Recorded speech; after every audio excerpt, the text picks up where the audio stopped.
करते। लेकिन आज सीधे तौर पर एक बात वो जरूर कह रहे हैं कि इतना जघन्य अपराध हो गया और उसके बाद महिला आयोग तक को सूचित किया जाता है, लिखा भी जाता है, लेकिन मामला जो है इस पूरे प्रकरण को लेकर आरोपी को पकड़ने का वो कार्रवाई नहीं होती है। वीडियो वायरल नहीं होता तो शायद ना आपको जानकारी होती, न वे जानकारी होती और ये मामला दब जाता।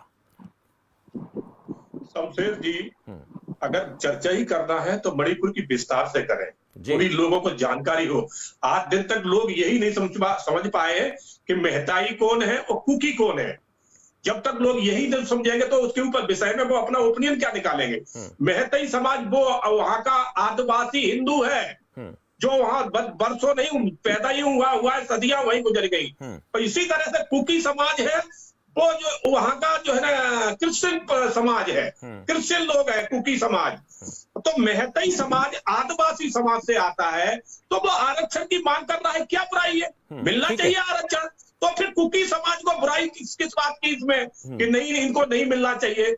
और 50,000 से जब से ये इन्होंने दंगा शुरू किए हैं, दंगाइयों ने 50,000 से ज्यादा वहां से मेहताई समाज डिस्टर्बेंस हो चुका है। कोई कहीं जान बचा के रह रहा है, कोई कहीं रह रहा है। मगर जैसे ही वहां सेना लगाई गई, वहां सख्ती बरती गई है। मैं वकील साहब को बता देना चाहता हूं कि शायद उनकी नॉलेज में नहीं होगा, ये तब तक ये राजनीतिक पार्टियां बिल्कुल शांत बैठी थी जब तक कुकी समाज हावी था, मेहताई समाज को मार रहा था, उनकी महिलाओं के साथ बलात्कार कर रहा था। मगर जैसे ही सेना पहुंची है, सेना ने इनके नकेल डाली है, सो ये वीडियो वायरल होने लगा और चिल्लाने लग गए कि देखिए कुकी के ऊपर जो है ना जांच हो रही है। तो ये दो तरह की राजनीति ना करें, राजनीति करें साफ सुथरी करें। ये गलत हुआ वीडियो वायरल हो गया भदौरिया साहब, ये गलत हुआ कि वीडियो वायरल हो गया, पता लगता है हमें। वीडियो वायरल मैं ये नहीं कह रहा हूं गलत हुआ, मैं ये कह रहा हूं कि अभी तक इसको दबा के रखा गया।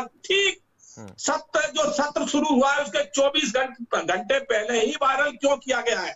इसके पीछे मंशा क्या थी कि तासो देश में हंगामा मचे, सदन न चल पाए। आपने 3 महीने वीडियो दबा के रखा और ठीक 24 घंटा सदन के और आपने वीडियो वायरल कर दिया। मैं जानना चाहता हूं वकील साहब से भी अभी जो बातें कह रहे थे कि ऐसा क्या कारण था जो 3 महीने दबा के रखा और सदन के ठीक 24 घंटा पे। और चर्चा फिर करना चाहिए तो राजस्थान में बलात्कार हो रहे हैं। मालवीय नगर जयपुर में एक 10 साल के बेटे के सामने उसकी मां का बलात्कार हुआ, फिर उसको गोली मारी गई, उसके बाद उसे जलाया गया, उस पर कभी चर्चा नहीं हुई। इसी तरह से अलवर में पति के सामने उसकी पत्नी का बलात्कार हुआ और फिर उसे मारा गया, उस पर कभी चर्चा नहीं हुई, उस पर कभी हाय तौबा नहीं करी गई। तो क्या ये महिला नहीं थी? मणिपुर की वो अकेली महिला है। मैं कहता हूं कि सभी महिलाओं का सम्मान होना चाहिए, किसी के साथ दुराचार नहीं होना चाहिए, मगर सभी महिलाओं को एक नजर से देखना चाहिए। मणिपुर की महिला तो आपको नजर आ गई कि उसके साथ दुराचार हो रहा है, और जो राजस्थान में महिलाओं के साथ हुआ वो आपको नजर नहीं आया। उस पे वकील साहब ये 2 शब्द नहीं बोल पाए, थोड़ा 2 शब्द इसमें भी बोल देते तो ठीक है, मैं बुलवा लेता हूं। वकील साहब बहुत अच्छी नॉलेज रखते हैं। बुलवा लेता हूं भदौरिया साहब, बुलवा लेता हूं। मुन्ना खान जी, ये तो प्रकरण कह रहे हैं कि समझ नहीं आ रहा कि मेहताई समाज कौन है, ये शायद तो पता ही नहीं लोगों को मेहताई कौन है, वहां पर कुकी कौन है, नगा कौन है।